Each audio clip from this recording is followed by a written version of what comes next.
Sindh assembly का इजलास आज होगा। 9 मुंतखब अरकान हल्फ उठाएंगे। स्पीकर सिंध असम्बली आगा सिराज नूरानी 9 मुंतखब अरकान से हल्फ लेंगे।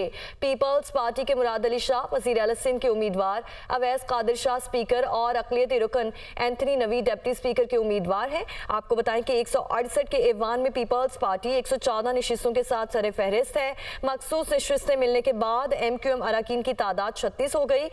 सुन्नी इत्तेहाद काउंसिल के 9, GDA की 3 और जमात इस्लामी की 1 सीट है। इसी पर बात करने के लिए मोहम्मद अरशद हमारे साथ मौजूद हैं। अरशद, बताइए, आज ये इजलास होगा, इजलास का आगाज कब किया जाएगा? आज देखिए, सिंध असम्बली का जो इफ्तिताही इजलास है वो अब से कुछ देर बाद जो है वो शुरू हो जाएगा। मुत्तहदा कौमी मूवमेंट और पाकिस्तान पीपल्स पार्टी के जो 9 मुंतखब अरकान असम्बली हैं वो सिंध असम्बली पहुंचना शुरू हो गए हैं और अब इंतज़ार किया जा रहा है कि जैसे ही उनको कॉल होती है तो वो फौरी ऐवान के अंदर दाखिल होंगे और वहाँ पे सबसे पहले जो इजलास की कार्रवाई स्टार्ट होगी वो तिलावत कुरान पाक से होगी और उसके बाद हल्फ बर्दारी जो है वो तमाम तर 9 मुंतखब अरकान की होगी। इसके बाद जो स्पीकर सिंध असम्बली हैं आगा सिराज दुरानी, उनकी जानिब से 9 नए स्पीकर और डिप्टी स्पीकर के इंतखाब के लिए शेड्यूल जो है वो जारी किया जाएगा। इसके साथ साथ अगर जैसे कि आपने अपने इंट्रोडक्शन में भी आपने भी ये बात बताई कि पाकिस्तान पीपल्स पार्टी इस वक्त जो है वो सर फहरिस्त है सिंध असम्बली में। सिंध असम्बली का जो ऐवान है वो तकरीबन वो 168 अरकान के ऊपर मुश्तमिल है, जिसमें 114 अरकान जो हैं वो पाकिस्तान पीपल्स पार्टी के हैं और 36 अरकान जो हैं वो MQM के हैं। MQM की जानिब से भी स्पीकर और डिप्टी स्पीकर के इंतखाब में हिस्सा लेने का जो है वो ऐलान किया गया है, जिसमें MQM का कहना है कि सोफिया सईद शाह जो है वो उनकी जो है वो सूबाई स्पीकर के लिए उनकी रुकन होंगी और जबकि डिप्टी स्पीकर के लिए उनकी जानिब से राशिद खान जो है वो मुकाबला करेंगे। ताहम अददी एतबार से अगर देखा जाए तो MQM के लिए ये इन दोनों नशिस्तों के ऊपर जीत जो है वो नामुमकिन नज़र आती है, लेकिन MQM का ये कहना है कि वो फिर भी इंतखाब में हिस्सा लेंगे। इसी तरीके से नामजद वज़ीर आला जो है पीपल्स पार्टी की जानिब से वो मुराद अली शाह हैं, जो कि तीसरी दफ़ा जो है वो कंटिन्यू करेंगे। जो अददी एतबार से अगर देखा जाए तो उसमें भी वज़ीर आला सिंध जो है मुंतखब होने में कामयाब हो जाएंगे मुराद अली शाह। इसके साथ साथ दूसरा, अगर हम सिक्योरिटी के हवाले से बात की जाए तो जो अपोजिशन जमातें हैं उनकी जानिब से ऐलान किया गया था कि वो मुबैना धांधली के खिलाफ जो है वो एहतजाज उनकी जानिब से किया जाएगा। में अगर सिंध असम्बली के अहाते में चारों तरफ जो है वो हाई अलर्ट कर दिया गया है, दफ़ा 144 का नफाज कर दिया गया है और सिक्योरिटी इदारों की जानिब से कहा गया है कि यहाँ पर किसी भी किस्म का जलसा जो है एहतजाज जो है वो करने की इजाज़त नहीं दी जाएगी और भारी तादाद में यहाँ पर पुलिस की नफरी जो है वो तैनात की गई है। इसके साथ साथ बताया यह भी जा रहा है कि अब तक जो आज अरकान हल्फ लेंगे उसमें तादाद जो है वो 148 अरकान जो है वो हल्फ लेंगे, जबकि जो नोटिफिकेशन 168 में से 163 अरकान का हुआ है। जी ठीक है, आप हमारे साथ ही मौजूद रहिएगा। GDA, PTI, जमात इस्लामी और JUI के सिंध असम्बली के बाहर एहतजाज करने का ऐलान किया गया है, जबकि कराची की शारे फैसल पर शदीद ट्रैफिक भी जैम हो चुकी है और गाड़ियों की कतारें भी लग चुकी हैं। कराची से शहबाज खान हमें इस हवाले से अपडेट करेंगे। शहबाज, बताइए, GDA, PTI, जमात इस्लामी और JUI की जानिब से सिंध असम्बली के बाहर एहतजाज का ऐलान किया गया, सिक्योरिटी के क्या इंतजाम किए गए हैं? जी बिल्कुल, GDA और JUI और दीगर सियासी जमातों की जानिब से मुबैना धांधली के ख़िलाफ़ जो है वो आज एहतजाज की कॉल दी गई थी और रेड जोन में जाकर जो इन तमाम जमातों के कारकुनान ने और रहनुमाओं ने एहतजाज किया था, ऐसा प्लान किया गया था। और इसी सिलसिले में ना सिर्फ कराची बल्कि अंदरून सिंध से आने वाले जो काफ़िले हैं उनको भी जो है वो टोल प्लाजा पे रोक दिया गया। इस वक्त हम सुपर हाईवे टोल प्लाजा पर मौजूद हैं, जो कि हैदराबाद से कराची की जानिब आने वाली शाहराह है। टोल प्लाजा जैसे ही क्रॉस किया इन काफ़िलों ने, जिसमें खासतौर पे GDA और JUI के जो है वो काफ़िले शामिल थे, 25 से ज़ायद बड़ी बसेस हैं, छोटी बड़ी गाड़ियां भी इसमें शामिल हैं, जिनको तमाम गाड़ियों को जो है जैसे ही वो टोल प्लाजा उन्होंने क्रॉस किया तो पुलिस की भारी नफरी यहाँ पर पहले से ही मौजूद थी। उन्होंने जो है उन तमाम के तमाम काफ़िलों को जो है यहाँ पर रोक लिया और इसी के रद्द-ए-अमल पे जितने भी कारकुनान थे वो टोल प्लाजा पर धरना देकर बैठ गए और धरने के बाइस कराची से हैदराबाद आने और जाने वाली दोनों शाहराएँ ट्रैफिक के लिए मुकम्मल तौर पर जो है वो बंद हो गई हैं, जिसकी वजह से हम देख रहे हैं कि न सिर्फ ये जो सुपर हाईवे इनकी दोनों शाहराएँ बल्कि जो अतराफ़ के जो सर्विस रोड है उन पर भी बदतरीन ट्रैफिक जाम हो गया। जो मुसाफिर हैं वो शदीद परेशानी के आलम में। अलबत्ता जो पीछे से आने वाला ट्रैफिक है, ख़ासतौर पर जो शहर से आ रहा है सुपर अलासिफ स्क्वायर की तरफ से, तो उसको मलिक कैंट की जानिब जो है वो मोड़ा जा रहा है, लेकिन जो ट्रैफिक मलिक कैंट मोड़ से आगे आ चुका है उसको काबू नहीं किया जा सका, जिसकी वजह से बदतरीन यहाँ पर ट्रैफिक जाम की सूरत हाल है। यहाँ पर जो JUI के रहनुमा हैं उनका ये कहना है कि जहाँ पर जो पुलिस मौजूद है ना ही उनके पास कोई वारंट है, ना ही हमें रोकने का कोई इजाज़तनामा है। ताम 10 मिनट का अल्टीमेटम दिया गया है JUI के रहनुमाओं की जानिब से पुलिस को कि अगर उन्होंने हमारा रास्ता क्लियर नहीं किया तो वो आगे पेशकदमी करेंगे और गिरफ्तारियाँ देने से भी जो है वो दरेक नहीं करेंगे। दूसरी जानब पुलिस की हम ये देखते हैं कि डिस्ट्रिक्ट मलीर और डिस्ट्रिक्ट ईस्ट की भारी नफरी यहाँ पर जो है वो तैनात की गई है, जिसमें ख़वातीन पुलिस एहलकार भी शामिल हैं। पुलिस हुकाम का भी कहना है कि चूँकि ऑर्डर मिले हुए हैं कि दफ़ा 144 का निफाज है, इसीलिए किसी भी पॉलिटिकल पार्टी को एहतजाज करने की या नुक्से अमन की जो है वो कोशिश करने की जो है वो नहीं दी जाएगी। और किसी ने भी अगर कानून को हाथ में लेने की कोशिश की तो इसके खिलाफ जो है वो सख्ती से निपटा जाएगा। जी ठीक है, सख्ती से निपटा जाएगा। अजहर जैदी भी हमारे साथ मौजूद हैं। सिंध के अपोजिशन जमातों का आम इंतखाबात में मुबैना धांधली के खिलाफ एहतजाज जारी है, जबकि GDA और JUI के कारकुनों ने सुपर हाईवे टोल प्लाजा पर धरना दे दिया है। कराची से हैदराबाद आने और जाने वाली शाहरा ट्रैफिक के लिए बंद है। अजहर, ये बताइए कि प्रोटेस्ट स्टार्ट किया GDA और JUI के कारकुनों की जानिब से, मुसाफिरों को किन मुश्किलात का सामना है वहाँ पर? जी बिल्कुल, GDA और इत्तेहादी जमातों की जानिब से जो एहतजाज की कॉल की गई थी, उसके बाद जो है पुलिस की भारी नफरी शाहरा फैसल के ऊपर मौजूद है और जिसकी वजह से जो है ट्रैफिक शदीद जाम हो गया है। गाड़ियों की लंबी कतारें जो हैं वो लग गई हैं। एक एक करके जो है यहाँ शाहरा फैसल से गाड़ियों को जाने की इजाज़त दी जा रही है, जिसकी वजह से शहरी काफ़ी परेशान दिखाई दे रहे हैं। मिनटों का सफ़र जो है वो घंटों में तय किया जा रहा है यहाँ पर, और किसी भी नाखुशगवार वाक़े से निपटने के लिए जो है पुलिस की भारी नफरी शाहरा फैसल के दोनों अतराफ जो है वो मौजूद है। जबकि रेड जोन जाने वाली जो शाहरा फैसल की जो सड़क है उसके ऊपर पुलिस की भारी नफरी यहाँ पर मौजूद है और यहाँ पर गाड़ियों को जो है एक एक करके जाने की इजाज़त दी जा रही है, जिसकी वजह से गाड़ियों की लंबी कतारें लगी हुई हैं। और इस वक्त जो है क्योंकि सुबह का टाइम है और यहाँ पर ट्रैफिक का फ्लो जो है वो बहुत ज़्यादा होता है, जिसकी वजह से शहरियों को काफ़ी ज़्यादा परेशानी का सामना करना पड़ रहा है। जी ठीक है, अजहर जैदी हमारे साथ मौजूद थे और शहबाज खान भी कराची से हमारे साथ मौजूद थे। आप दोनों का बहुत शुक्रिया, आपने हमें अपडेट किया।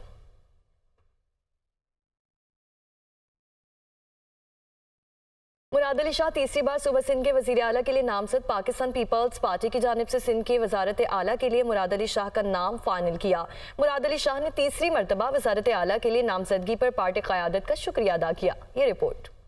मुराद अली शाह तीसरी बार सूबा सिंध के वज़ीर आला के लिए नामजद। पाकिस्तान पीपल्स पार्टी की जानिब से सिंध की वजारत आला के लिए मुराद अली शाह का नाम फाइनल कर लिया गया। इससे कबल उनकी जमात पाकिस्तान पीपल्स पार्टी के पास 1973 से लेकर आज तक 8 बार ये मनसब रहा है। जाम शुरू से ताल्लुक रखने वाले मुराद अली शाह को सियासत विरासत में मिली और असम्बली की रुकनीत के लिए उन्हें ज्यादा तगोदो नहीं करना पड़ी। 2013 के इंतखाबात से कबल दोहरी शहरियत की वजह से उन्हें नाअहल करार दिया गया, लेकिन वो ये साबित करने में कामयाब रहे कि उन्होंने कनाडा की शहरियत पहले ही छोड़ दी थी, जिसके बाद वो दोबारा मुंतखब होकर असम्बली पहुंचे। NED यूनिवर्सिटी से सिविल इंजीनियरिंग की डिग्री हासिल करने वाले मुराद अली शाह अमेरिका की स्टैनफोर्ड यूनिवर्सिटी से भी सिविल स्ट्रक्चरल इंजीनियरिंग और इकोनॉमिक इंजीनियरिंग के शोबों में आला तालीम याफ्ता हैं। हुसूल तालीम के बाद उन्होंने अपने करियर की इब्तिदा वापडा में बतौर जूनियर इंजीनियर की और फिर port Qasim authority, Hyderabad development authority और कराची हार्बर पर भी मुख्तलिफ ओहदों पर फाइज रहे। वो वजीर आला नामजद होने से कबल सूबाई वजीर खजाना, वजीर तवानाई और वजीर आबपाशी भी रह चुके हैं। पाकिस्तान पीपल्स पार्टी की क़यादत ने सिंध में सैयद मुराद अली शाह को एक बार फिर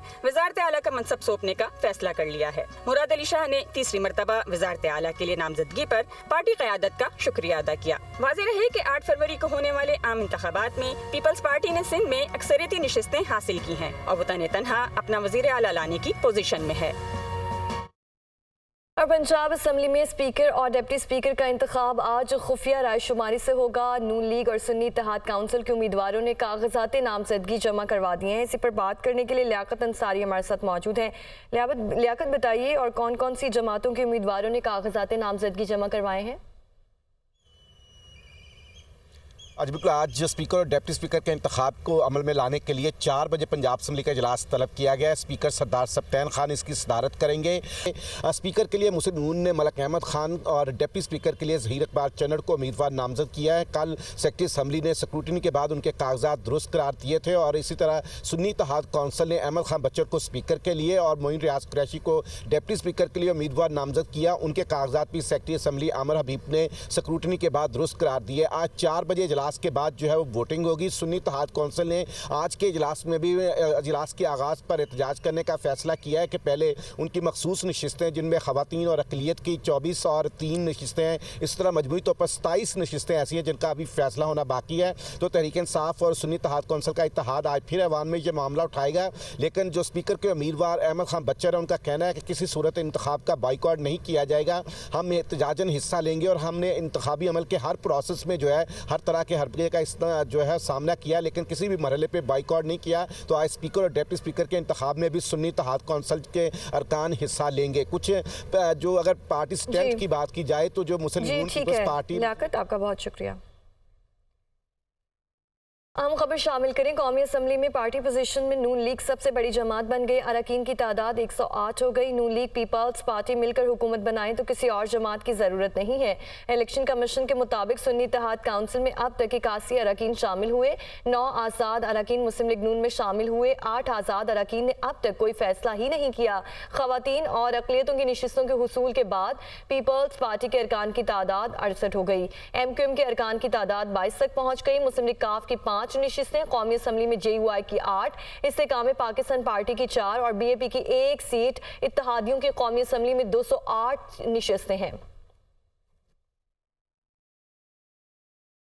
नामजद वज़ीर आज़म शहबाज शरीफ कहते हैं, हम सब जमातों के मैंडेट का एहतराम करते हैं। तहरीक अदम एतमाद और पाकिस्तान को डिफॉल्ट से बचाने में MQM और बलूचिस्तान अवामी पार्टी का अहम किरदार है।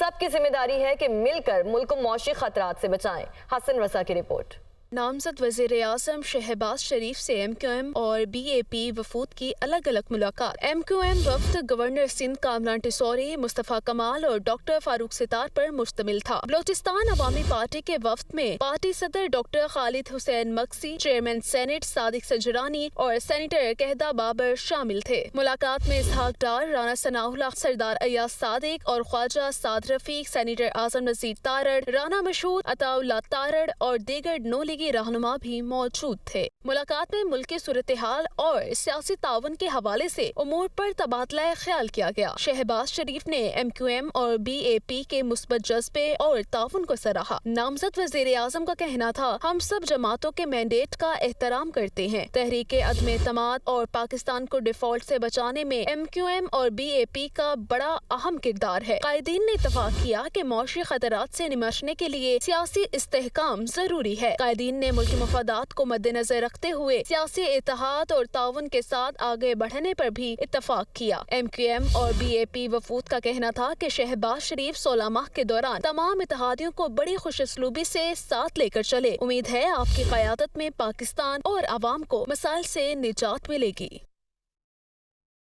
PTI के रहनुमा शहजाद वसीम ने कहा कि सारी कौम ने देखा है इस इलेक्शन के हकीकी विनर पाकिस्तानी अवाम है, जिसका जो मैंडेट है उसका एहतराम होना चाहिए।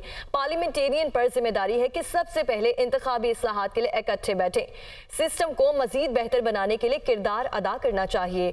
जमहूरियत को चलना है तो पार्लियामेंटेरियन को खुद सबसे पहले कदम उठाना होगा। वो इस्लामाबाद में सेशन कोर्ट्स में मीडिया से गुफ्तगू कर रहे थे। इलेक्शन सारी कौम ने देखा है और मैं समझता हूँ कि इस इलेक्शन के जो हकीकी विनर है वो पाकिस्तान के अवाम। तो मैं समझता हूँ कि जहाँ पर जिसका जो भी मैंडेट है उसका एहतराम करना लाजमी है और उसको तस्लीम करना। तो ये चीज़ें हमें और पार्लियामेंटेरियंस पर भी अपनी जिम्मेदारी आयद होती है। मैं कहूँगा ये जो नई पार्लियामेंट आई है, सबसे पहली जिम्मेदारी इनकी ये होनी चाहिए कि इलेक्टोरल रिफॉर्म्स के ऊपर सारे बैठे और इस सिस्टम को मज़ीद शफाफ बनाने के लिए अपना रोल अदा करें। अगर जमहूरियत में चलना है तो पार्लियामेंटेरियंस को खुद सबसे पहले इनिशिएटिव लेना पड़ेगा। दूसरी जानिब अहम खबर शामिल करें। IMF को खत लिखने का मामला, PTI में इख्तलाफ सामने आ गया। PTI की जानिब से IMF को ताहाल खत नहीं लिखा गया। अदील वड़ाइच हमारे साथ मौजूद हैं। अदील, बताइए PTI ज़राए से क्या कुछ सामने आया है? जी, अगरचे जो बानी PTI है उनकी जानिब से ये दावा किया गया कि खत जो है वो लिखा जा रहा है और कुछ जो अरकान है उनकी जानिब से कहा जा रहा था कि खत लिख दिया गया, लेकिन ताहाल जो IMF को खत नहीं लिखा जा सका। उसकी बड़ी रीज़न ये है कि पाकिस्तान तहरीक इंसाफ के जो अपने अरकान हैं उनमें ये इख्तलाफ पाया जाता है उन्होंने अपने इख्तलाफी नोट दिया है कि इससे मुल्क को भी न सिर्फ नुकसान पहुंचेगा बल्कि पार्टी को भी नुकसान पहुंचेगा। मौजूदा सूरत हाल में IMF को खत नहीं लिखा जाना चाहिए। तो पाकिस्तान तहरीक इंसाफ की अंदर इस इख्तलाफी राय के बायस अभी तक ये हतमी फैसला नहीं हो सका कि खत IMF को लिखा जाना है या नहीं, क्योंकि इस खत के हवाले से ये दावा किया गया था कि IMF को ये कहा जाएगा कि जो IMF का जो पैकेज है इसको मशरूत किया जाए कि जो इलेक्शन हैं 2024 के इसके ऑडिट से। तो ऐसे में जो IMF ने भी इस मामले पे कमेंट करने से गुरेज किया और दूसरी जानिब ये बैरिस्टर गौहर की जानिब से गुज़िश्ता रोज कहा गया कि ऐसा कोई इकदाम नहीं उठाया जाएगा जो मुल्क के खिलाफ हो। तो इस वक्त भी बहुत से अरकान ऐसे हैं पाकिस्तान तहरीक इंसाफ के जो ये कह रहे हैं, जो कायल करने की भी कोशिश कर रहे हैं बानी PTI को, जो मुलाकातें जेल में हो रही हैं कि उसमें ये खत नहीं लिखा जाना चाहिए। हो रही हैं और कायल करने की भी कोशिश की जा रही है। ब्यूरो चीफ इस्लामाबाद अदील वड़ाइच हमारे साथ मौजूद थे, आपका शुक्रिया।